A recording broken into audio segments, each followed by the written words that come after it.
Bueno, hola a todos. Primero de todo, quería dar las gracias a SpyView por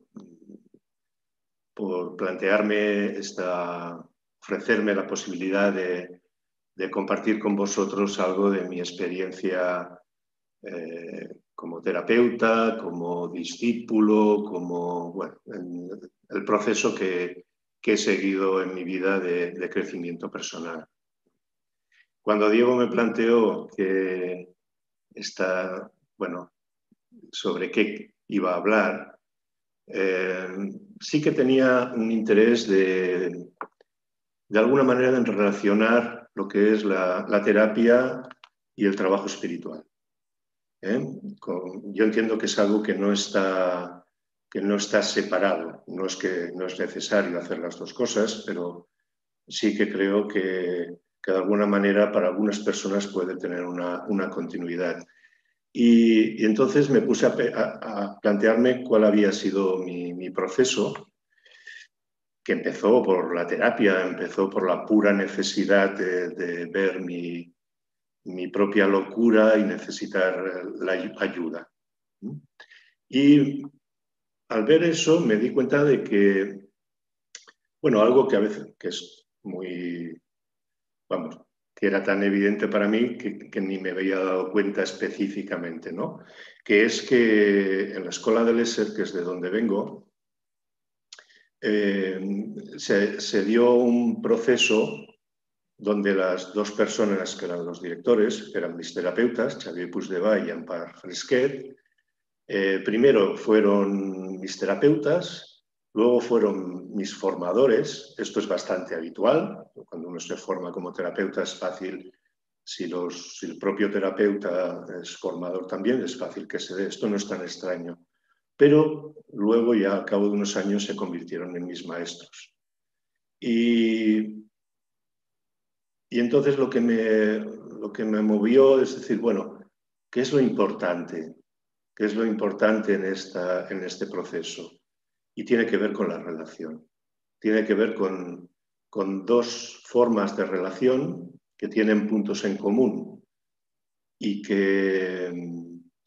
pero otros no, que son la relación terapeuta-cliente y la relación maestro-discípulo. Vamos, en mi caso ha habido bastante inconsciencia. No sé en qué momento puedo decir, bueno, sí, cuando empecé la formación, claramente mis terapeutas se transformaron en mis formadores. Pero es un proceso que ha estado ahí en muchos aspectos bastante inconsciente, ¿no? Entonces, empecemos un poquito para marcar cuál es la diferencia entre una terapia y un trabajo espiritual, ¿no? Entonces hay una frase que puede aclararlo, ¿no? Dice, la terapia convierte un mal ego en un buen ego y el trabajo espiritual convierte un ego en un no ego. Esa es la diferencia.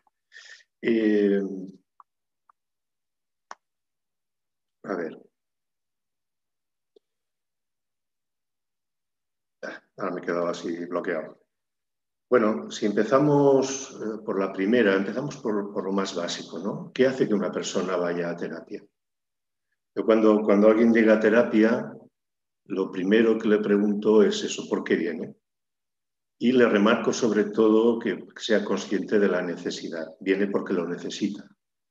Porque a veces vengo porque mi mujer me lo ha dicho, porque mi hermana me... no, responsabilízate de que tú estás aquí porque estás buscando ayuda. Y esa es la manera en que puede entrar en la terapia, ¿no?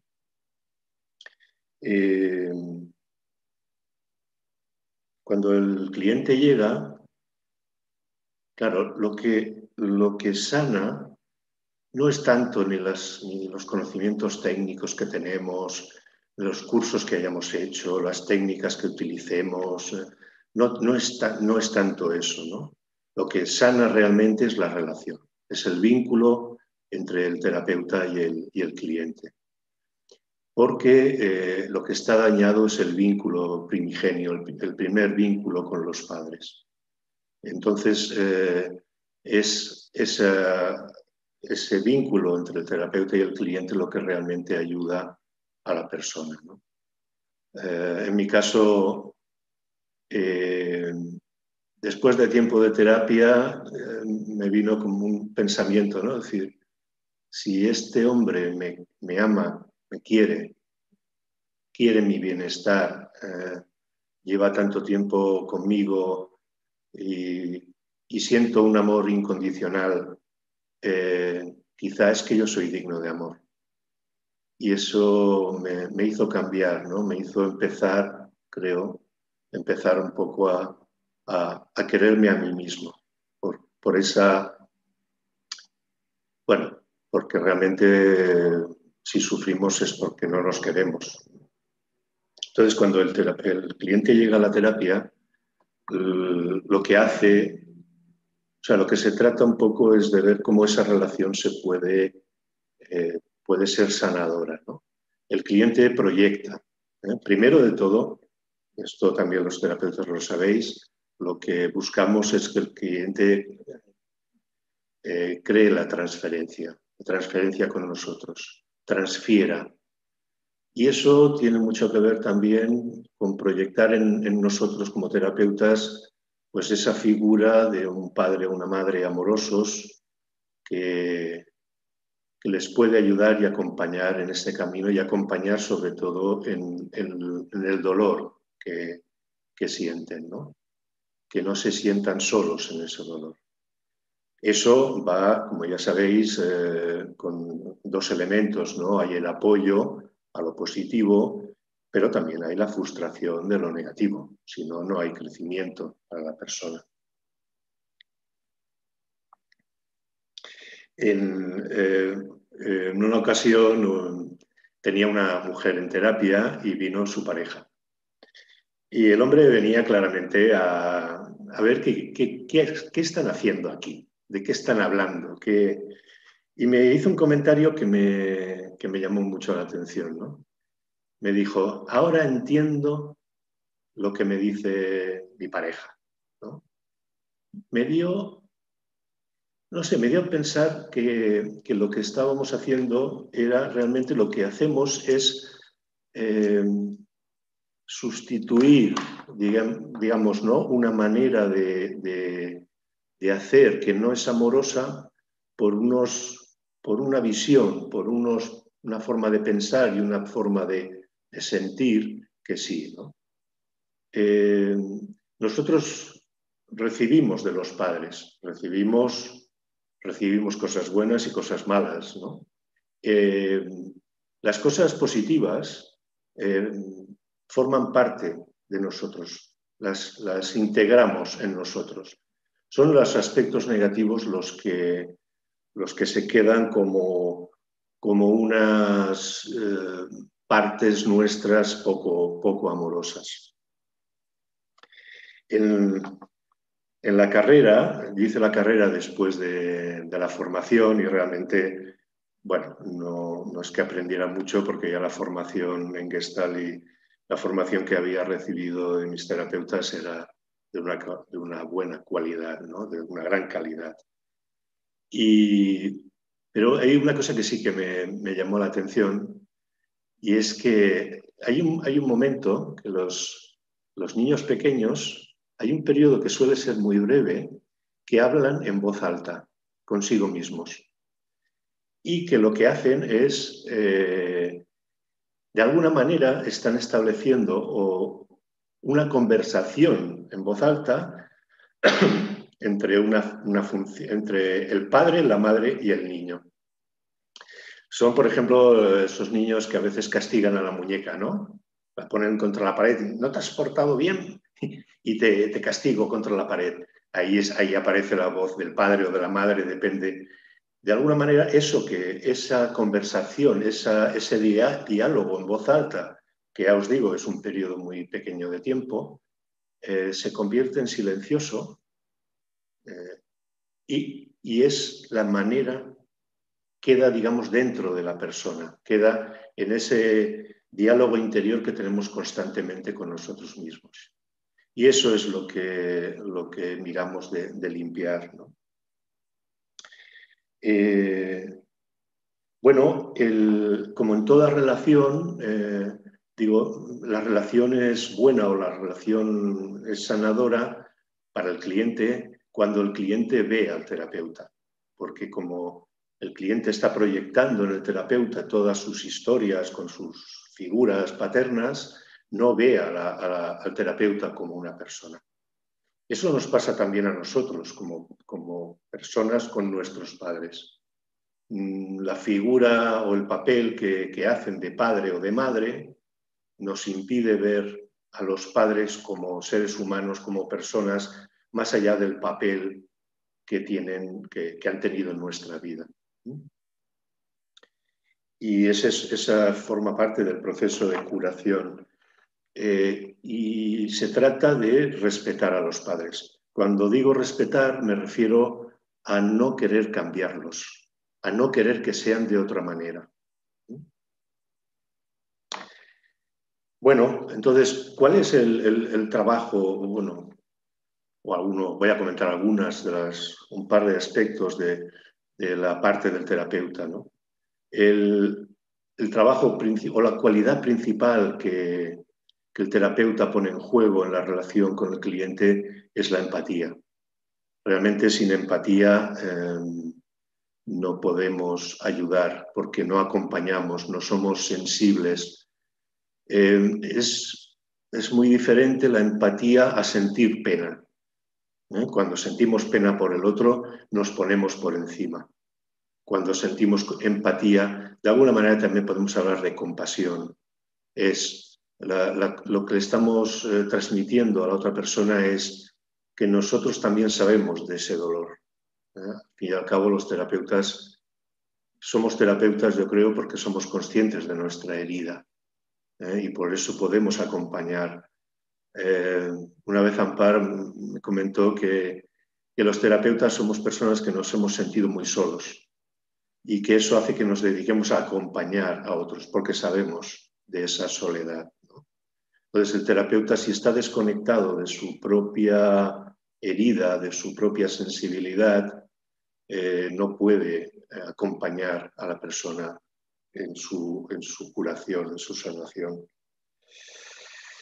Entonces, esto es lo que respecta a la relación con el cliente. El trabajo individual o el trabajo del terapeuta tiene que ver con la contratransferencia. Cuando yo me siento removido o me toca los temas que trae la persona, porque yo no los tengo trabajados o porque todavía no me he enfrentado con ellos, me apego, no estoy ayudando a la otra persona, sino prácticamente me estoy intentando ayudar a mí mismo, ¿no? Entonces, es muy importante para los terapeutas que trabajemos, que seamos conscientes de la contratransferencia. El poder reconocer, el poder dedicar un poco de atención a esto me está tocando y cuando después, fuera de la sesión, poder enfrentarme a ver en mi vida esto cómo es, de dónde viene, cuál es su origen. Bueno,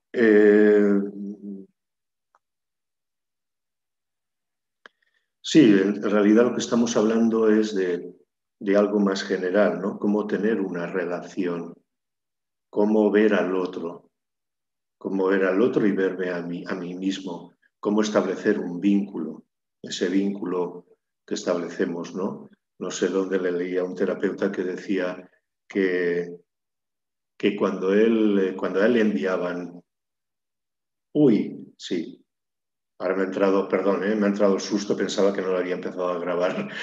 Bueno, sigo. Que cuando cuando llegaba una persona nueva, entendía que es una persona que tenía que aprender a amar. Aprender a amar a otros, a ese ser humano. Bueno, no quería hablar mucho más de la terapia en sí. Igual que la terapia es un vínculo, es una situación que es muy difícil que podamos comprenderla si no la hemos vivido, si no hemos vivido esa experiencia no sé, supongo que os encontráis, que lo quieres comentar a alguien y el otro no acaba de entender muy bien, pero ¿qué es lo que hacéis ahí? ¿Solo habláis? ¿O es muy difícil de poder expresar cómo es ese vínculo, ¿no? Igual que alguien que no ha tenido nunca pareja o no se ha enamorado, es muy difícil que pueda saber qué supone eso, ¿no? Seguramente hay una relación que es menos no sé, conocida, bueno, no sé si conocida, pero es más difícil ponerla en palabras, que es la relación entre maestro y discípulo. Yo aprendí, es lo que he podido, aprendí a ser discípulo viendo cómo mis maestros eran discípulos, ¿no? La primera persona a la que llamé maestro fue a Claudio Naranjo.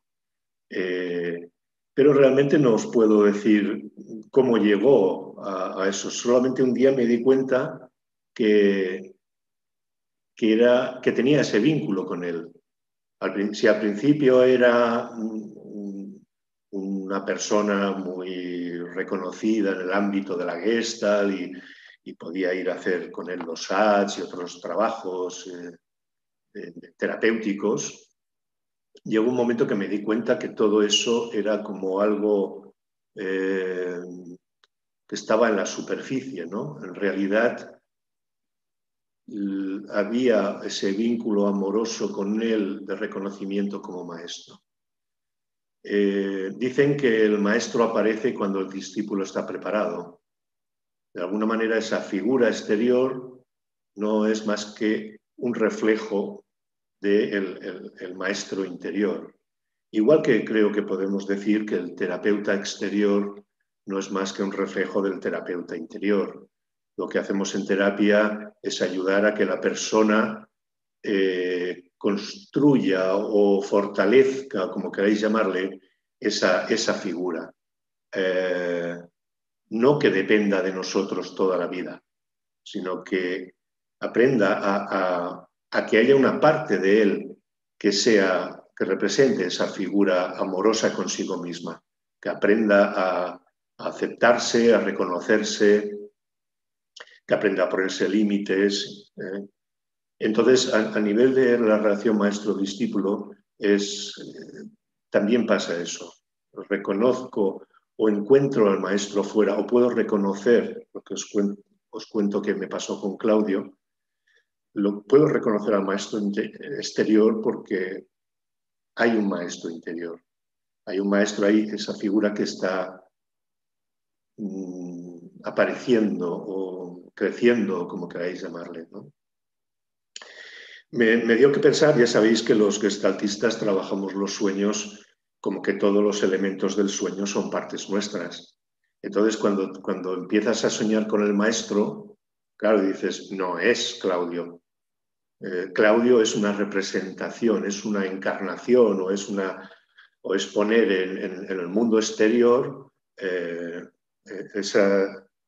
esa figura interna que representa al maestro interior, ¿no?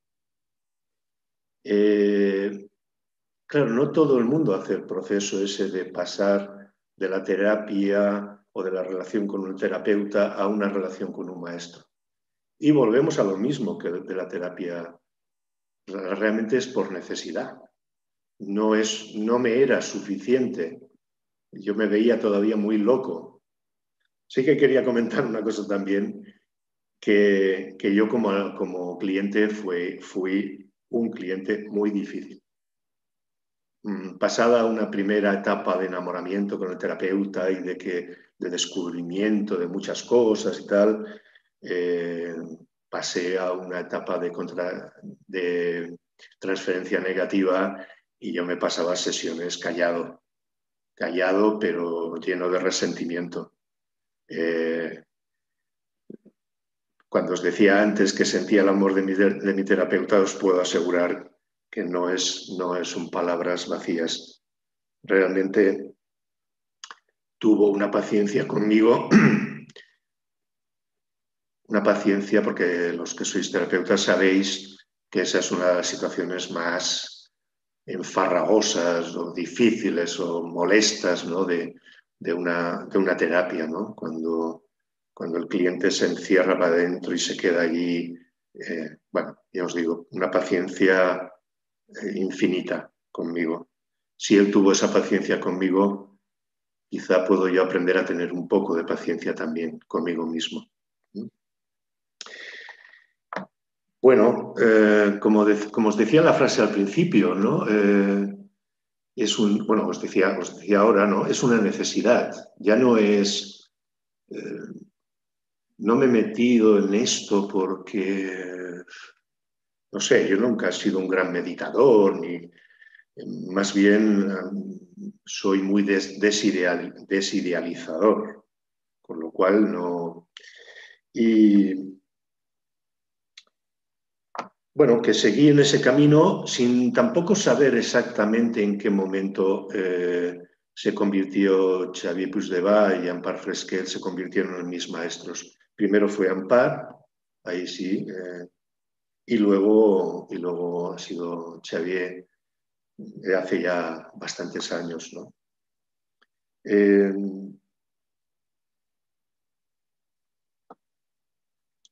¿Cómo aprendí a ser discípulo? Aprendí a ser discípulo viendo cómo se relacionaban Xavier y Ampar con Claudio. Ellos me habían guiado hacia ese camino, hacia esa experiencia. Y yo creo que es una muy buena manera el poder ver. A mí me parece sospechoso un maestro que no reconoce a sus maestros. Un maestro que no sientes que tiene, y esto hablaremos más tarde, ¿no? Devoción. Y con cuidado porque es una palabra que a veces se entiende muy mal, ¿no? Que no ves que hay ese amor por el maestro, por sus maestros. Porque, bueno, esto es una de las, bueno, de las pruebas más difíciles seguramente que pasa a un maestro, el engrandecimiento de su ego, ¿vale?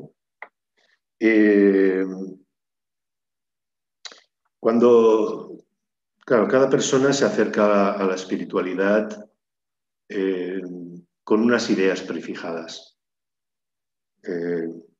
Chogyam Trungpa, que es uno de los primeros, o fue, porque está muerto hace tiempo, fue uno de los primeros lamas que vino a Occidente después de la invasión del Tíbet por parte de China. Y ahora, ¿por qué os contaba esto? Ah, queda bloqueado.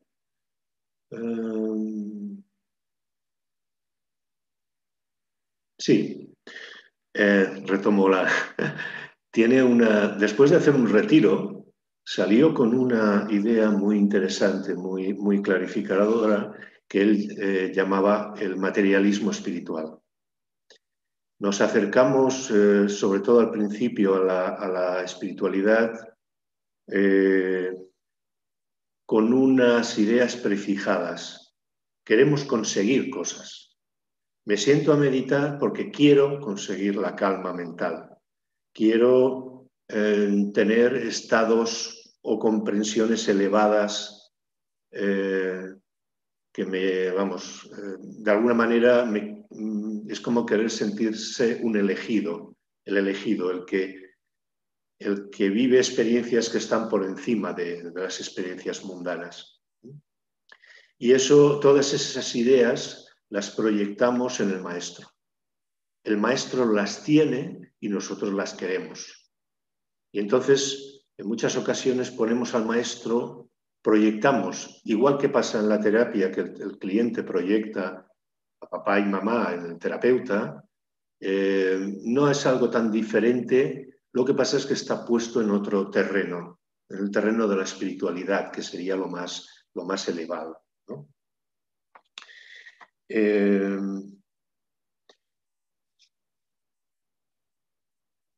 Y es justamente ese es uno de los obstáculos más grandes que tenemos. Cuando uno se relaciona con el maestro, con un maestro de verdad, No hablo de... porque por aquí hemos tenido, en Occidente, ha habido muy malas experiencias con personas que han abusado o que no han, mejor dicho, no han sabido atravesar la prueba de lo que os decía antes, ¿no? Imaginaros a un maestro que sus discípulos lo adoren, que sea para ellos como una representación de Dios o de la iluminación o de Buda o... Uf, si a nosotros terapeutas ya a veces cuando estamos en terapia lo que proyectan en nosotros los clientes, ¿no? Bueno, es que estoy contigo, el otro día me dijiste una frase y ya me quedamos alucinados y tal, pues el otro día les dijiste algo que ya no les gusta, ya caes del pedestal. Por lo tanto, se trata de aprender a no entrar en la valoración por las devoluciones que nos hagan los clientes.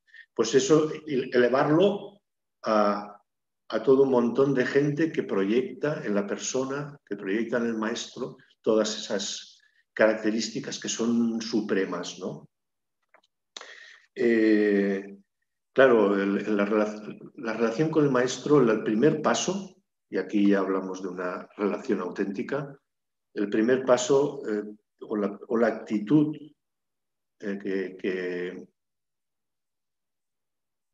con la que nos tenemos que acercar al maestro tiene que ver con una actitud de entrega. Cuando digo entrega no estoy hablando de una obediencia ciega. Cuando hablo de entrega tenemos que estar dispuestos a que nos desenmascaren, a que nuestro ego, digamos, el ego siempre se va a poner ahí, y en la espiritualidad, que es una cosa tan elevada, no veas cómo se pone el ego. Vamos, se infla de una manera, y entonces lo que tienes en la relación con el maestro, una de las diferencias con la terapia, es que la sola presencia o la manera de hacer del maestro, aunque no te diga nada, pero es que te va desenmascarando, vas quitando máscaras para llegar a contactarte con la parte más sensible, más interna, ¿no? Bueno, ya había tomado muchas notas, ya veis aquí tengo un montón de hojas, pero que esa es mi tendencia habitual. Cuando tengo que hacer una charla o algo así, pues me pongo a informarme.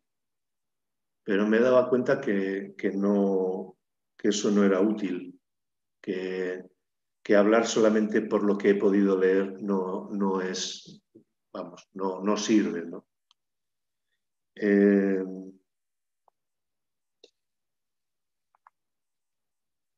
La verdad es que no tengo mucha idea de cómo ha ido mi evolución. Son muchos años ya de relación. Ya os digo que no fue tan fácil pasar de sentirme cliente o de ver a Xavier Puigdevall como mi terapeuta o mi formador y pasar a reconocer que era mi maestro. Creo que también ha ido acorde con su propia evolución y que yo he ido detrás, creciendo a su estela, digamos, ¿no? Una de las cosas que más nos molesta de este tema tiene que ver como hemos tenido, en general, vamos, yo creo que todo el mundo, hemos tenido una autoridad negativa. Generalmente la autoridad se ha convertido en una autoridad, en abuso de autoridad, en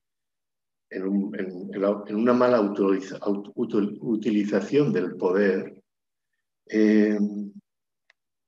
Podemos tener ciertas resistencias a poner por encima de nosotros al maestro. Eso a nivel digamos, visible, terrenal, pasa mucho cuando el maestro se sienta en un trono, en un sillón elevado, y a veces nos puede salir esta tentación o ¿no? Queremos sacarlo de ahí. ¿Y por qué este hombre? Hemos de tener en cuenta que el maestro no lo necesita. Él no tiene ninguna necesidad de sentarse, incluso que creo que en muchas ocasiones casi le molesta, ¿no? pero somos nosotros los que lo necesitamos. Necesitamos ritualizar esa diferencia de nivel.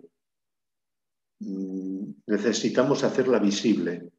Y ese trono elevado, lo representa, lo materializa.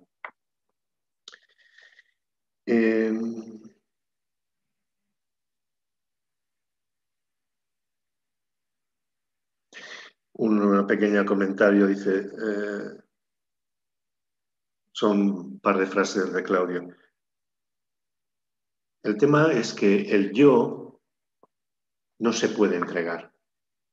El yo busca todos los juegos, hace todos los juegos posibles para evitar entregarse.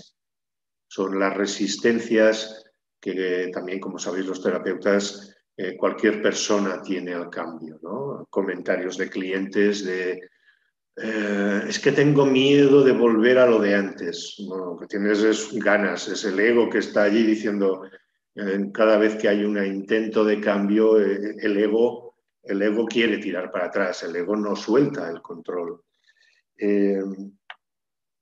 Entonces, Claudio dice, el yo procura siempre preservar su estructura y su identidad. No puede entregarse, pero sí puede obedecer a determinados individuos. ¿Vale? Entonces, igual que pasa con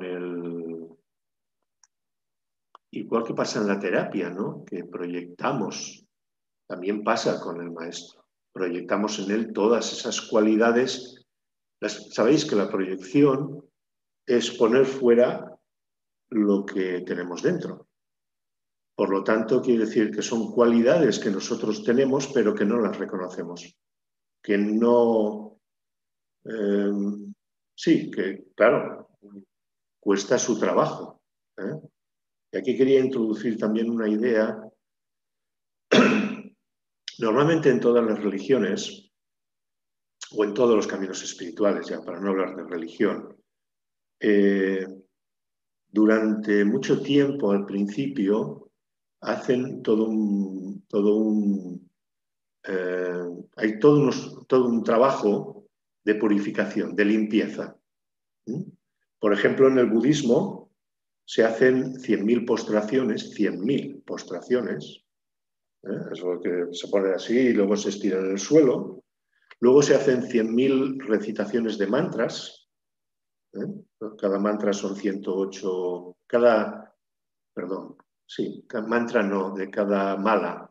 Cada mala son 108 mantras, 100.000, y luego 100.000, ahora no sé si son, le llaman ofrecimientos del mandala o algo así. Fijaros que no es tan diferente de lo que hacemos en terapia. Postraciones tiene que ver con una limpieza del nivel corporal, sensorial. Los malas, la recitación de malas tiene que ver con una limpieza del nivel emocional. Y el ofrecimiento de los mandalas es una purificación de lo mental. Esto es una idea personal, lo que os voy a comentar ahora.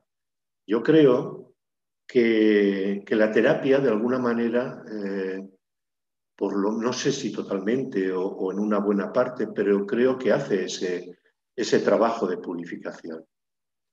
Cuando lo que tratamos es de convertir un mal ego en un buen ego, quiere decir eso. No podemos pasar al siguiente nivel, que es de pasar del ego al no ego desde un mal ego. Ha de haber una purificación. Y el trabajo en Occidente, así como en otros países o en otras culturas, las tradiciones espirituales hacen estos procesos de purificación. Aquí en Occidente yo creo que la terapia suple este proceso. ¿Vale? Creo que toda persona que quiera entrar en un trabajo espiritual sería muy bueno que pasara un tiempo en terapia.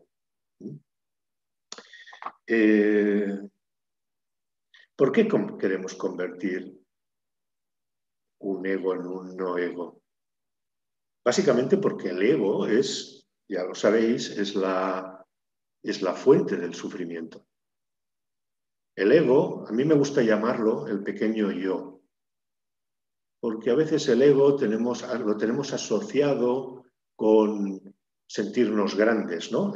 Este hombre tiene un ego muy grande, quiere decir que se siente muy importante, ¿eh? Hablamos más de orgullo, pero no es así. El ego tiene que ver, el ego básicamente es falsedad, son capas que ponemos encima nuestro y que nos identificamos con ellas, ¿no?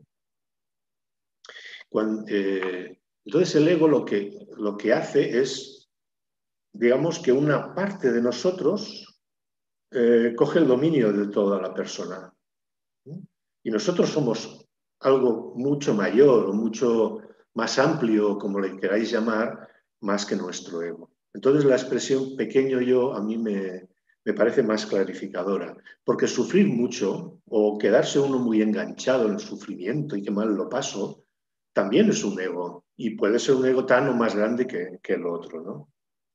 Entonces os quería compartir con vosotros una frase que nos pasó Ampar hace ya años, que dice: la raíz del sufrimiento radica en el deseo que provoca el apego a los sentidos y a la identificación con el cuerpo, la mente y el yo, que no son permanentes.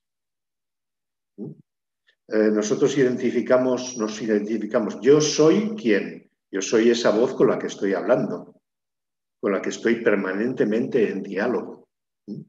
Y eso es falso. Soy más cosas que eso, ¿no? Bueno, entonces en la relación con el maestro tenemos que estar dispuestos a hacer esa entrega. ¿Una entrega de qué? Es una entrega psicológica, es una entrega de las ideas preconcebidas que tenemos sobre nosotros, sobre los demás, sobre la espiritualidad, sobre todo eso.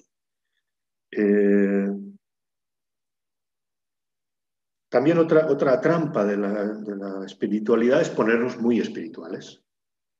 Que yo soy muy espiritual, yo medito mucho, yo llevo un mala colgando aquí del cuello, aquí en la muñeca, y adoptamos un papel. No. La relación con el maestro nos baja de eso. Vemos al maestro como una persona que está en el mundo, no está volado, no está sonriendo cándidamente todo el día. También se cabrea el maestro y también vive las pasiones que podemos vivir nosotros, pero no se engancha, no se identifica con ellas, ¿no? Entonces, no se trata o a veces la espiritualidad se puede utilizar para escaparnos del mundo, porque el mundo es doloroso. Y como el mundo es doloroso, yo me piro a ese mundo de calma mental.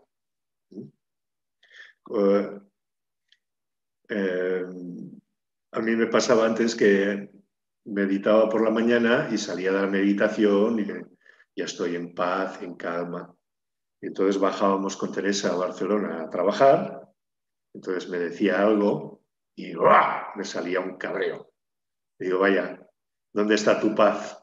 ¿No? Que cualquier pequeña cosa que te molesta ya te cabreas, ¿no? Hemos de poner a prueba, digamos, nuestra evolución espiritual,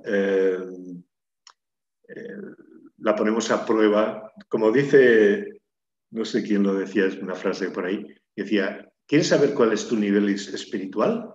Dice: vete una semana a vivir con tus padres y ya verás a ver cómo está tu nivel espiritual.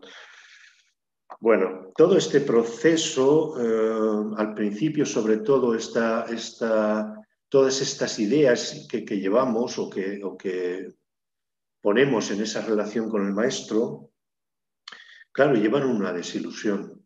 Cuando se van cayendo, ¿no? Se van cayendo porque la falsedad, vas viendo que son montajes, que son ideas prefijadas que se van desmontando, que no soportan el contacto con el maestro. Y ese es el papel que hace el maestro. Claro, la cuestión es que, y esto es una experiencia que he tenido más de una ocasión con Xavier Puigdevall, y primero también la tuve, bueno, con Ampar y primero con Claudio, ¿no? Que solamente el encuentro te lleva a desmontarte, ¿no? Porque realmente el maestro no lleva máscaras. El maestro no tiene... Hay una frase a mí que me gusta mucho que dice que el maestro no tiene ningún interés personal, ni siquiera el de que nosotros nos iluminemos o que ni siquiera ese interés tiene. No hay nada personal en él. Claro que luego también también es una persona. Por eso todo lo que se proyecta en él, en esa grandiosidad, en lo espiritual, en lo elevado y que proyectamos en el otro, en él, como esa figura, bueno, un auténtico maestro, igual que un auténtico terapeuta, no se lo creerá. Él sabe su nivel de entrega, quiero decir, no nos necesita. Somos los discípulos los que necesitamos a los maestros, ¿no? En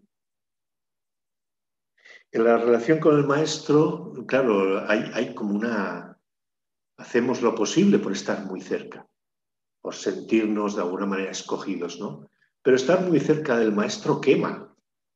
No es tan fácil soportar ese vínculo, esa presencia de una manera constante. Nuestro ego se rebota.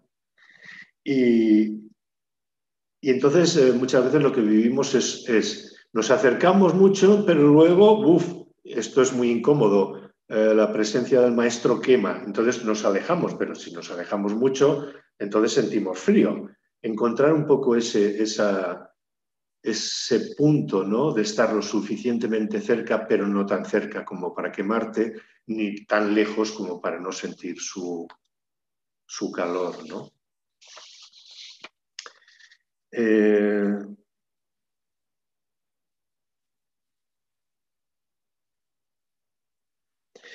Hay una evolución, ¿no?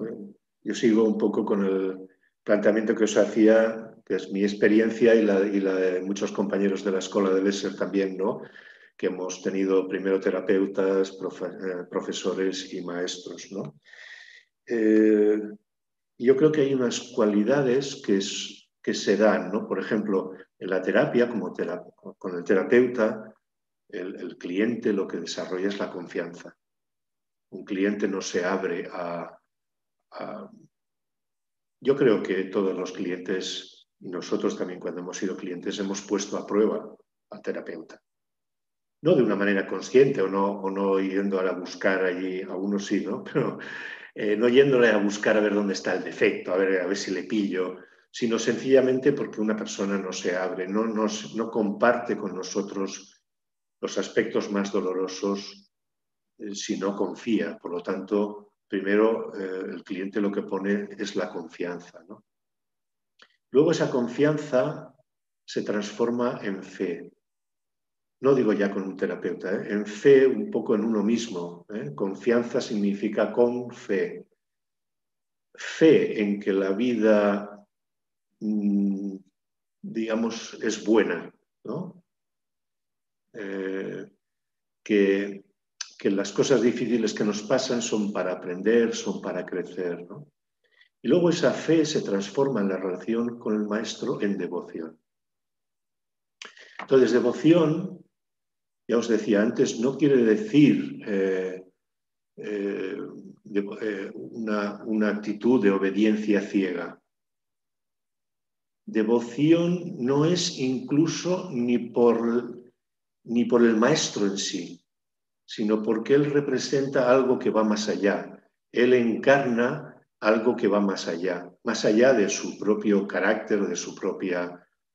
Es decir, también leía en algún sitio una frase que decía que, dice, un maestro puede ser un gran maestro de meditación y un mal ejemplo de vida. O sea, no tiene por qué. Cuando idealizamos a la persona y muchas veces los discípulos copian la manera de vivir del maestro, cuando no se trata de eso. Se trata de encontrar qué manera de vivir nos es buena a nosotros, ¿no? Por ejemplo, Chögyam Trungpa Rinpoche, que era un 8, daba enseñanzas bebía mucho.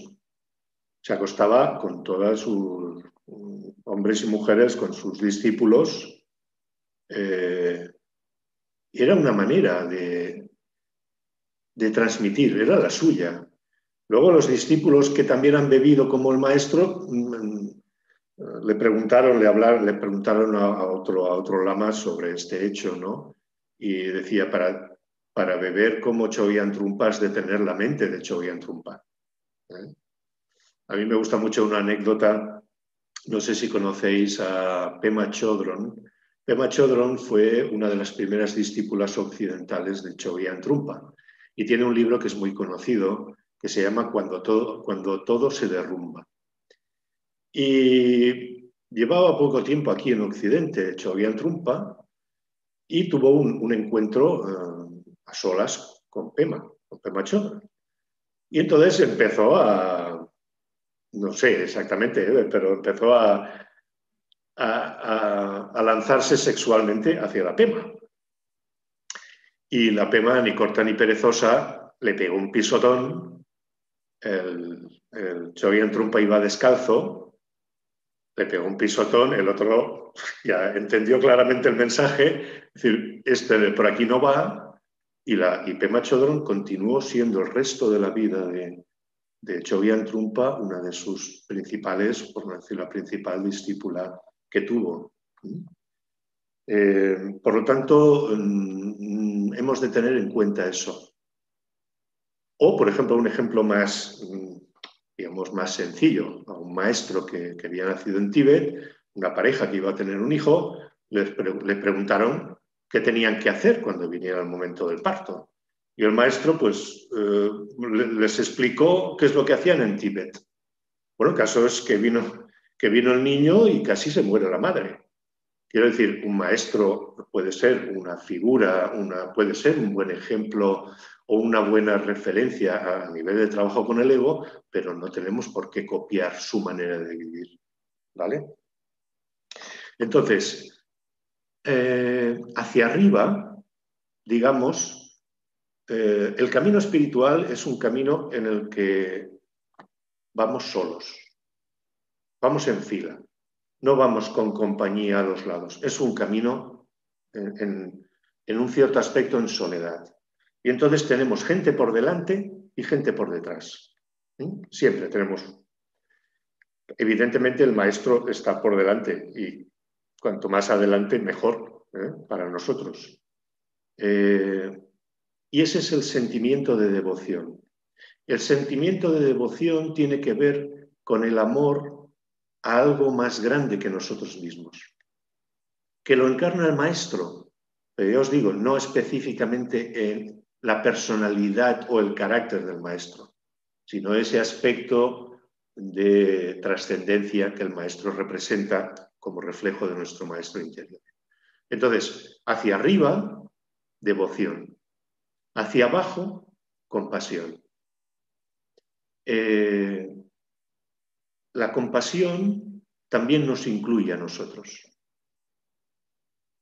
En este aspecto tendría mucho que ver con la empatía que hablábamos al principio como una cualidad del terapeuta. Compasión quiere decir que yo sufro, que yo conozco mi sufrimiento y puedo sentir compasión con el sufrimiento de los demás.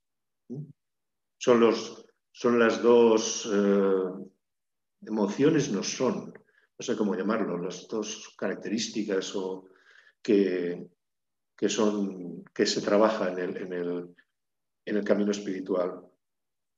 Compasión, la devoción tiene su origen en el amor hacia el Padre como algo mayor que uno. Es el amor, digamos, paterno, una cualidad paterna del amor. Y la compasión tiene una cualidad materna del amor. El amor incondicional, el amor de que todos somos iguales en nuestras diferencias, pero hay algo dentro de nuestro que nos hace iguales al resto de los seres humanos.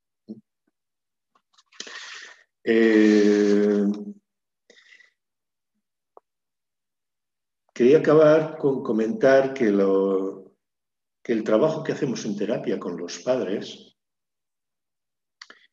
cuando llegamos a sanar esa relación, como os decía antes, cuando llegamos a respetarlos, a aceptarlos que son así, que han tenido esa vida, que son seres humanos, además de ser nuestros padres, que son seres humanos, esos padres, ese amor por ellos, se convierte en una puerta.